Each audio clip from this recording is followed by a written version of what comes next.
வணக்கம் நண்பர்களே, welcome to my channel let's play fantasy. இன்னைக்கு நம்ம என்ன மேட்சுக்கான ப்ரெடிக்ஷன் பார்க்க போறோம்னா பிபிஎல்ல 21வது மேட்சான ஹோபர்ட்டுக்கும் சிட்டி தண்டருக்குமான ப்ரெடிக்ஷன். ஸோ இந்த வீடியோ பார்க்கும்போதே உங்களுக்கு வந்து அட்வான்ஸ் ஹாப்பி நியூ இயர் நண்பா. நிறைய பேர் வந்து நியூ இயர் டைம்ல இந்த வீடியோ பார்ப்பீங்க. ஸோ எல்லாருக்குமே இந்த 2024 உங்க எல்லாருக்குமே நல்ல வருஷமா இருக்கணும்னு ஆசைப்படுறேன். நீங்க நினைச்சது எல்லாமே நடக்கணும். ஸோ அதே மாதிரி நம்ம ஃபேண்டசியில நம்ம நினைக்கிறதும் எல்லாமே நல்லபடியாக நடக்கும். நம்ம கொடுக்குற டீம்ஸ் எல்லாமே வின் பண்ணணும் அப்படின்னு சொல்லி வேண்டிக்கிடுவோம். ஸோ நம்மளோட டெலிகிராம் சேனல்ல ஜாயின் பண்ணல அப்படின்னா மறக்காம ஜாயின் பண்ணிக்கோங்க. முக்கியமான அப்டேட் பிளஸ் ஃபைனல் டீம் எல்லாமே நம்ம சேனல்ல ஃப்ரீயா கொடுத்துருக்கோம். மறக்காம ஜாயின் பண்ணி சப்போர்ட் பண்ணுங்க. ரியல் 11 ஆப்ல ஜாயின் பண்ணனாலும் ஜாயின் பண்ணிக்கோங்க. லிங்க் டிஸ்கிரிப்ஷன் பாக்ஸ்ல இருக்குது. என்ட்ரி ஃபீஸ் வைஸாவும் உங்களுக்கு ரொம்பவே கம்மியா இருக்கக்கூடியது. ஜிஎஸ்டி ஃப்ரீ ஆப் பிளஸ் நமக்கு வந்து ட்ரேட் ஆப்ஷன் இருக்குது, ஒப்பீனியன் ஆப்ஷன் இருக்கு, நிறைய ஆப்ஷன் இருக்கு. வின் பண்றதுக்கு நிறைய ஆப்பர்ச்சுனிட்டி இருக்கு. கொஞ்சம் நீங்க வந்து சிந்திச்சு ப்ளே பண்ணீங்கன்னா நல்லா விளையாடலாம். ஸோ ஜாயின் பண்ணாதவங்க ஜாயின் பண்ணிக்கோங்க. இன்னைக்கு வந்து பாத்தீங்கன்னா ஹோபர்ட்ல இருக்கக்கூடிய ஸ்டேடியம்ல தான் இந்த மேட்ச் நடக்கு. நம்ம எல்லாருக்குமே இந்த பிச்சை பத்தி தெரியும். பேட்ஸ்மேனுக்கு வந்து நல்லா சப்போர்ட் பண்ணும். பேட்ஸ்மேன் நல்ல ஸ்கோர் பண்ணணும்னு நினைச்சாங்கன்னா 180 ஒரு ஸ்கோரே கிடையாது அப்படிங்கிற மாதிரி இருக்கும். அண்ட் ஃபாஸ்ட் போலருக்கு வந்து இந்த கிரவுண்டுக்கு வந்து கொஞ்சம் சப்போர்ட்டா தான் இருக்கும். பட் ஸ்பின்னருக்குமே இங்க வந்து ஒரு சில டான்ஸ் வந்து நல்லாவே கிடைக்குது அப்படிங்கிற மாதிரி சொல்லியிருக்கிறாங்க. ஸோ நம்ம வந்து ரீசெண்டா நடந்த மேட்சை வச்சு பார்த்தோம் அப்படின்னாலே உங்களுக்கு வந்து ஒரு சில ஐடியாஸ் வந்து கண்டிப்பா கிடைக்கும்.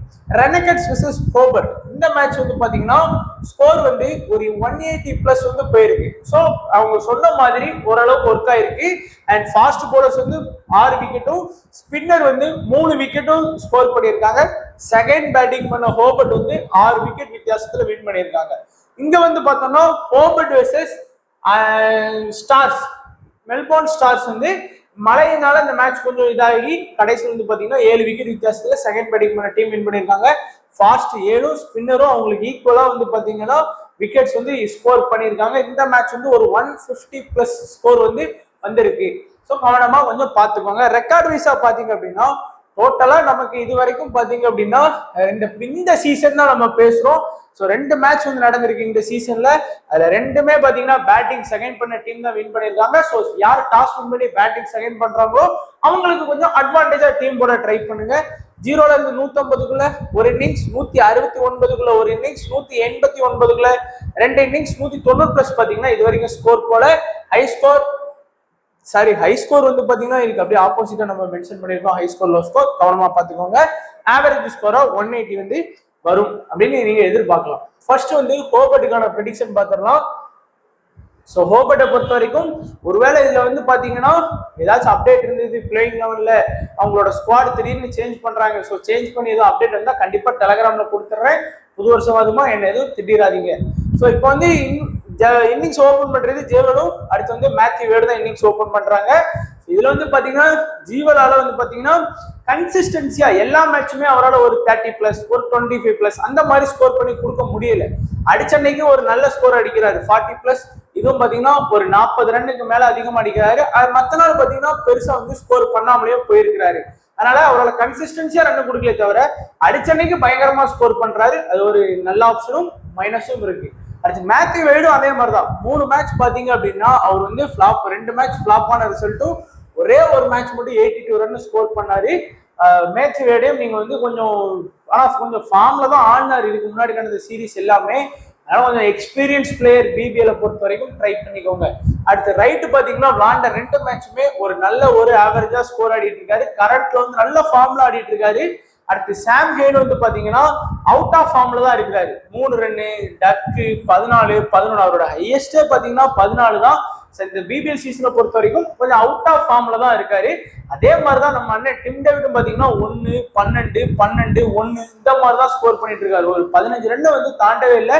நல்ல எக்ஸ்பீரியன்ஸ் ஆன பிளேயர், இன்டர்நேஷனல் மேட்ச் ஆன பிளேயர், இப்படி வந்து ஸ்கோர் பண்ணி கொடுத்துட்டு இருக்காரு. பட் அவர் எப்ப வேணாலும் பாத்தீங்கன்னா டப்புன்னு கம்பேக்ட் கொடுத்து பூஸ்ட் ஆகி வரலாம், அதுக்கான வாய்ப்பு இருக்கு. அடுத்து கோரி ஆண்டர்சன் பாத்தீங்கன்னா மொதல் மேட்ச் மட்டும்தான் 17 ரன் + 2 விக்கெட் எடுத்தாரு. அடுத்த எல்லா மேட்சுமே ஃபிளாப்பான ரிசல்ட் தான் கொடுத்துட்டு இருக்கிறாரு. அட்லீஸ்ட் அதிகபட்சமா ஒரு 10 ரன்னு கூட அடிக்கல. ஆனா ஒரு ஓவர் தான் பவுலிங்கும் பண்றாரு. ஆனா நம்ம நிறைய பேர் கோரி ஆண்டர்சனுக்கு வந்து இம்பார்ட்டன்ஸ் கொடுக்குறீங்க.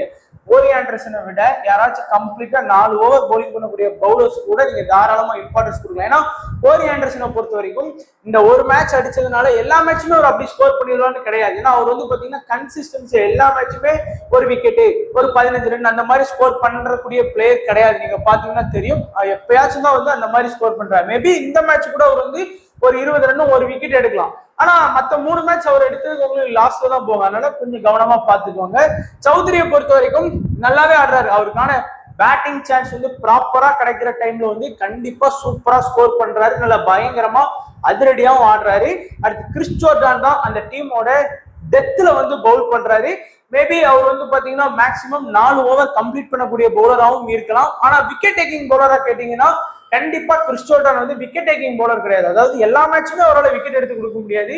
ஆனா எடுத்து கொடுக்குற அன்னைக்கு பயங்கரமா கூட விக்கெட் எடுத்து கொடுக்கலாம். திடீர்னு 3 விக்கெட் எடுத்து கொடுக்கலாம், ஏன் 4 விக்கெட் கூட எடுத்து கொடுக்கலாம். அந்த மாதிரி பிளேயர் தான். அடுத்து எலிஸும் மெரிடித்தும் பாத்தீங்கன்னா விக்கெட் டேக்கிங் பவுலர். இந்த டீம்ல எல்லா மேட்சுமே பாத்தீங்கன்னா அதிகபட்சமா அவங்க வந்து விக்கெட் எடுத்து கொடுத்துருவாங்க, எலிஸும் மெரிடித்தும். அதனால விக்கெட் டேக்கிங் பவுலர் தான் நமக்கு வந்து கொஞ்சம் சேஃப் பிளஸ் இம்பார்ட்டன்ட் கொடுக்கலாம். அடுத்து டோலியும் பாத்தீங்க அப்படின்னா விக்கெட் டேக்கிங் பவுலர் கிடையாது. ஆனால் எதிர்பாராத விதமா சில மேட்ச் வந்து டப்புன்னு இந்த மாதிரி வந்து நிறைய விக்கெட் கூட எடுத்து கொடுக்கலாம். 4 மேட்ச்ல 3 மேட்ச் விக்கெட் எடுத்து கொடுக்கல, ஒரே ஒரு மேட்ச் தான் விக்கெட் எடுத்து கொடுத்துருக்காரு. அதே மாதிரிதான் கிறிஸ் ஜோர்டான். ஸோ கொஞ்சம் கவனமா பாத்துக்கோங்க. விக்கெட் டேக்கிங் பவுலர் யாரு, விக்கெட் டேக்கிங் இல்லாத பவுலர் வந்து யாருங்கிறதையும் நீங்க பாத்துக்கோங்க. இப்போ வந்து ஒரு இம்பார்ட்டன்ட் 7 அப்படின்னு பார்த்தோம் அப்படின்னா I7 யாரெல்லாம் அப்படின்னு பார்த்தோம் அப்படின்னா நமக்கு வந்து முதல்ல வந்து பாத்தீங்கன்னா எக்ஸ்பீரியன்ஸ் வைஸா போறதுனால நான் வந்து ஃபர்ஸ்ட் வந்து மஸ்ட் பிக் ஆப்ஷன்ல யாரும் இருக்காங்களா அப்படிங்கிறத பாத்துக்கோங்க. இந்த பிளேயரை வந்து நீங்க கட்டாயமா உங்க டீம்ல வச்சே ஆகணும் அப்படிங்கக்கூடிய பிளேயர்ஸ் வந்து 2 பேர் இருக்கிறாங்க இந்த டீமை பொறுத்த வரைக்கும். 2மே பவுலர்ஸ். ஒண்ணு வந்து பாத்தீங்கன்னா எலிஸ் வந்து அந்த டீமோட ஸ்டார்டிங்ல அட்டாக் பண்றாரு, பிளஸ் டெத்லயும் ஒரு சில ஓவர் போலிங் பண்றாரு, விக்கெட் டேக்கிங் பவுலரா இருக்கிறதுனால இந்த எலிஸையும் மெரிடித்தையும் தயவு செஞ்சு மிஸ் பண்ணிடாதீங்க. அதுக்கப்புறம் வந்து பாத்தீங்க அப்படின்னா எம்பி, அதாவது மஸ்ட் பிக் ஆப்ஷன்ல பார்த்தாச்சு. அதுக்கப்புறம் வந்து நீங்க இம்பார்ட்டன்ட் பாத்தீங்க அப்படின்னா நம்ம வந்து மேட்ச் வேடிக்கு வந்து இம்பார்ட்டன்ஸ் கொடுக்கலாம், ரைட்டுக்கு வந்து இம்பார்ட்டன்ஸ் கொடுக்கலாம். பர்டிகுலரா இந்த மேட்ச்ல வந்து நீங்க டிம் டேவிட்டுக்கு வந்து ஃபோக்கஸ் பண்ணுங்க. அதுக்கப்புறம் வந்து பாத்தீங்கன்னா டோலிக்கு வந்து ஃபோக்கஸ் பண்ணுங்க. ஆக மொத்தம் 1 2 3 4 5 6 இந்த 6 பேருக்கு வந்து நல்லா இம்பார்ட்டன்ஸ் கொடுங்க. அல்ட்ரா ரிஸ்க் எடுக்கிறவங்க வந்து இந்த மேட்ச்ல வந்து சாம் ஹெய்னையும் டிம் டேவிட்டையும் கொஞ்சம் நல்லா ஃபோக்கஸ் பண்ணீங்கன்னா பெஸ்டா இருக்கும். மேபி அவங்க கம்பேக் கொடுத்தாங்கன்னா 1 சைடா வின் பண்ணுவீங்க, இல்லையா 1 சைடா தோப்பீங்க, அவ்வளவுதான் வித்தியாசம். அடுத்து சிட்னி தண்டர் வந்து பாத்தீங்க அப்படின்னா லாஸ்ட் மேட்ச் அவங்க வந்து பிளேயிங் 11ல வந்து மழை பெஞ்சு மேட்ச் சிட்னி சிக்ஸர்ஸ்க்கு அகேன்ஸ்டா கேன்சல் ஆகிட்டு, இல்லைன்னா வந்து கண்டிப்பா அந்த மேட்ச் போகிறதுக்கான வாய்ப்பு உங்களுக்கு இருந்திருக்கும். இப்போ வந்து பார்த்தோம் அப்படின்னா இன்னிங்ஸ் ஓபன் பண்ணக்கூடியது அலெக்ஸ் கேல்ஸ், பேன் டிராஃப் 2 பேர் தான் இன்னிங்ஸ் ஓபன் பண்றாங்க. அலெக்ஸ் கேல்ஸ் ரொம்ப அதிரடியா விளையாடக்கூடிய பிளேயர், அக்ரெசிவா ஆடக்கூடிய பிளேயர். ஃபர்ஸ்ட் பால் இருந்து அந்த பவர் பிளேல அடிச்சாடன்னு நினைப்பாரு. அப்படியேதான் வந்து பாத்தீங்கன்னா பேன்கிராஃப்ட் இப்போ வந்து கொஞ்சம் அதிரடியாவே ஆடுறாரு, நல்லாவே ஆடுறாரு. பட் லாஸ்ட் மேட்ச் வந்து பாத்தீங்கன்னா பேன்கிராஃப்ட் வந்து கொஞ்சம் ஃபிளாப்பான ரிசல்ட் தான் கொடுத்தாரு. நீங்க பாத்துருப்பீங்க சிட்னி சிக்ஸர்ஸுக்கு அகேன்ஸ்டா. அடுத்து ஹோல்டர் வந்து புதுசா உள்ள வந்திருக்காரு, ஷாங்காக்கு பேலா. நல்ல அதிரடியா ஆடக்கூடிய பிளேயர் ஹோல்டரும். ஃப்ரம் ஸ்டார்டிங் ஃபர்ஸ்ட் பால்ல இருந்து அதிரடியா ஆடுவாரு. அன்னைக்கு கிளிக் ஆச்சுன்னா பயங்கரமா ஸ்கோர் பண்ணுவாரு, இல்லைன்னா டக்கு 10 ரன்னுக்குள்ள அவுட் ஆகி போறதுக்கும் வாய்ப்பு இருக்கு. அடுத்து ஒலிவர் டேவிஸை பொறுத்த வரைக்கும் நல்லா எல்லா மேட்சுமே ஒரு கன்சிஸ்டன்சியா ஒரு பாயிண்ட் வாங்கி கொடுக்கக்கூடிய பிளேயர் அப்படின்னா இந்த டீம்லேயே வந்து பாத்தீங்கன்னா அது வந்து ஒலிவர் டேவிஸா தான் இருக்கும் என்னை பொறுத்த வரைக்கும். நீங்க கம்பேர் பண்ணி பாத்தீங்கன்னா ஒலிவர் டேவிஸா அலெக்ஸ் கேல்ஸா அப்படிங்கறத நீங்க பாத்தீங்கன்னா ஒரு கம்பாரிசன் பண்ணி பாருங்க. இந்த மேட்சை பொறுத்த வரைக்கும் ஒலிவர் டேவிஸ் தான் அதிக பாயிண்ட், இந்த மேட்சை பொறுத்த வரைக்கும் ஒலிவர் டேவிஸ் தான் அதிக பாயிண்ட், இந்த மேட்சை பொறுத்த வரைக்கும் அலெக்ஸ் கேல்ஸ் தான் அதிக பாயிண்ட், இந்த மேட்சை பொறுத்த வரைக்கும் ஜஸ்ட் ஒரு 5 பாயிண்ட் தான் அலெக்ஸ் கேல்ஸ் கூட. சோ நீங்க அலெக்ஸ் கேல்ஸ் ஃபோக்கஸ் பண்ற மாதிரி ஒலிவர் டேவிஸ் ஃபோக்கஸ் பண்ணீங்கன்னா ஏறக்குறைய பாத்தீங்கன்னா இந்த மேட்ச்ல ஈக்குவல் பாயிண்ட் தான் உங்களுக்கு. அதனால பெரிய டிஃபரன்ஸ் கிடையாது, அந்த லெவலுக்கு வந்து இம்பார்ட்டன்ட் தான். பட் யாருமே நீங்க ஃபோக்கஸ் பண்ண மாட்டீங்க. அதே மாதிரி அலெக்ஸ் ரோஸ்க்கு வந்து பாத்தீங்க அப்படின்னா அவருக்கு கரெக்டான பேட்டிங் சான்ஸ் கரெக்டா செட் ஆச்சுன்னா நல்லா ஸ்கோர் பண்ணுவார். லாஸ்ட் மேட்ச் சிட்னி சிக்ஸர்ஸ்க்கு அகேன்ஸ்ட் அவர் தான் நல்லா ஸ்கோர் பண்ணாரு. அண்ட் டேனியல் சாம் சொல்லவே வேணாம், ஃபர்ஸ்ட் மேட்ச் மட்டும் தான் பிபிஎல்ல சரியா பெர்ஃபார்ம் பண்ணல, அடுத்த மேட்ச்ல இருந்து தலைவர் வந்து வேற ரகம் அப்படிங்கிற மாதிரி பயங்கரமா பண்ணாரு. சிட்னி சிக்ஸர்ஸ்க்கு அகேன்ஸ்டாவும் நல்லாவே பெர்ஃபார்ம் பண்ணாரு. அடுத்து கிரீன் வந்து ஒரு விக்கெட் டேக்கிங் பவுலர் தான் என்னை பொறுத்த வரைக்கும். ஏன்னா விளாண்ட மேட்ச் எல்லாமே பாத்தீங்கன்னா மேக்சிமம் விக்கெட் எடுத்து கொடுத்துருவாரு.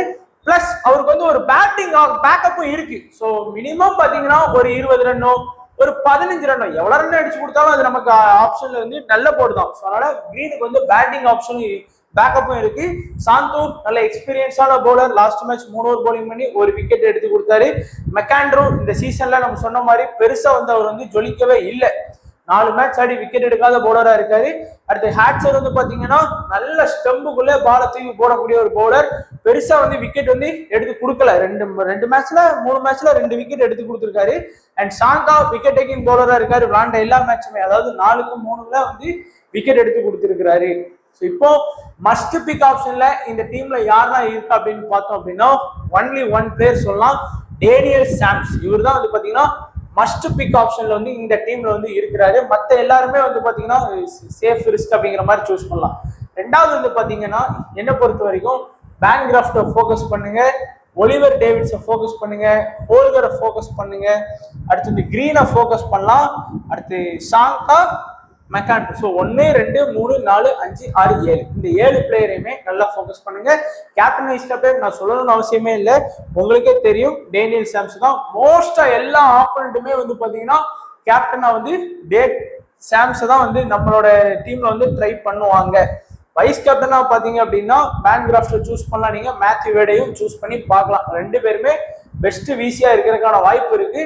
ஸோ டீமா தான் Matthew Wade, Bancroft, Wright, Alex Hales, Tim David, Sangha, McAndrew, Dooley, Meredith, Ellis. So நான் ரிஸ்க் எடுத்திருக்கிறத பார்த்தாலே தெரியும். டிம் டேவிட்னா அல்ட்ரா ஃபிளாப் ரிசல்ட் கொடுத்துட்டு இருக்காரு. அதே மாதிரி மெக்காண்ட்ரோ 4 மேட்ச் ஆகி விக்கெட் எடுக்கல. ஸோ 2 பேருக்கு மேல சேஃபான ஆப்ஷன் மூவ் பண்ணணும்னு நினைச்சீங்கன்னா நீங்க தாராளமா மூவ் பண்ணிக்கலாம். ஒருவேளை இந்த இடத்துல நீங்க கிரீன் எடுத்தா கூட கம்பேர் பண்ணி பேசும்போது நல்ல பாயிண்ட் வாங்கி கொடுத்துருக்காரு. அதே மாதிரி டிம் டேவிட்க்கு எடுக்கிறதுக்கு மேல ஜீவோல எடுத்தீங்கன்னா கூட அவரும் கம்பேர் பண்ணி பார்க்க நல்லா பாயிண்ட் எடுத்துருக்காரு. பட் கொஞ்சம் ரிஸ்கா எடுத்து போப்பாமே அப்படிங்கிற மாதிரி தான் இருக்கு. ஸோ இதான் நம்மளுடைய prediction for Hobart versus Sydney Thunder. So எல்லாருக்குமே ஹாப்பி நியூ இயர் நண்பா. ஸோ நீங்க நினைச்சது எல்லாமே இந்த வருஷத்துல நல்லபடியா நடக்கணும். நம்ம சேனலுக்கும் நல்லா தொடர்ந்து சப்போர்ட் பண்ணுங்க. இத்தனை வருஷமா வந்து பாத்தீங்கன்னா நீங்க தான் நம்ம சேனலுக்கு வந்து நல்லா சப்போர்ட் பண்ணியிருக்கீங்க. ஸோ வியூஸ் போகாத டைம்ல கூட எந்த வீடியோ போட்டாலும் நம்ம நண்பர்கள் எனக்குன்னு ஒரு கொஞ்சம் பேர் இருக்காங்க. ஸோ ஃபர்ஸ்ட் ஆரம்பத்துல கமெண்ட் பண்ண நண்பர்கள் கூட இப்போ வரைக்கும் வந்து பாத்தீங்கன்னா நான் வீடியோ போட்ட ஒரு 3 வருஷத்துக்கு முன்னால இருந்து இன்ன வரைக்கும் எனக்கு வந்து நல்ல இதா ஃப்ரெண்டா இருக்கிறாங்க. பாட்லாம் வந்து என்ன டவுட்னாலும் வந்து கேட்பாங்க. நம்மளாலையும் முடிஞ்ச அளவுக்கு அவங்களுக்கும் ரிப்ளை பண்ணிட்டு இருக்கோம். ஸோ அதனால நீங்களும் நம்மளும் ஒரு ஃபேமிலியா லெட்ஸ் பிளே ஃபேண்டஸியா இருப்போம். ஸோ என்ன டவுட்னாலும் ஒரு ரொம்ப பெரிய டவுட்னா கமெண்ட் செக்ஷன்ல சொன்னீங்கன்னா கண்டிப்பா என்னால ரீட் பண்ணி அதுக்கு கரெக்டான விளக்கம் உங்களுக்கு கொடுக்க முடியாது. ஒரு தயவு செஞ்சு பாட் ஐடி எல்லாருக்குமே தெரியும். நம்ம வந்து சும்மா மெயில் ஐடி கொடுத்து கெத்தா அதுலதான் நீங்க மெசேஜ் பண்ணணும், இல்லைன்னா நாங்க ரிப்ளை பண்ண மாட்டோம், அப்படிலாம் கிடையாது. பாட் ஐடி கொடுத்துருங்க, அதுல வந்து பேசுனீங்கன்னா முடிஞ்சு போச்சு. கண்டிப்பா வாய்ஸ் மெசேஜ் பண்ணீங்கன்னா இன்னுமே பெட்டரா இருக்கும். ஸோ எல்லாருமே நியூ இயர்ல வந்து கண்டிப்பா நம்ம ஃப்ரீயா இருந்தோம்னா ஒரு சின்ன ஏதாச்சும் கான்வர்சேஷன் மாதிரி நான் வந்து பாட் ஐடியா வேணா உங்களுக்கு கொடுக்குறேன். நீங்க எந்த டவுட்னாலும் எனக்கு கண்டிப்பா மெசேஜ் போடுங்க. ஸோ தொடர்ந்து உங்க ஆதரவு கொடுங்க நண்பா. எல்லாருக்குமே ஹாப்பி நியூ இயர்.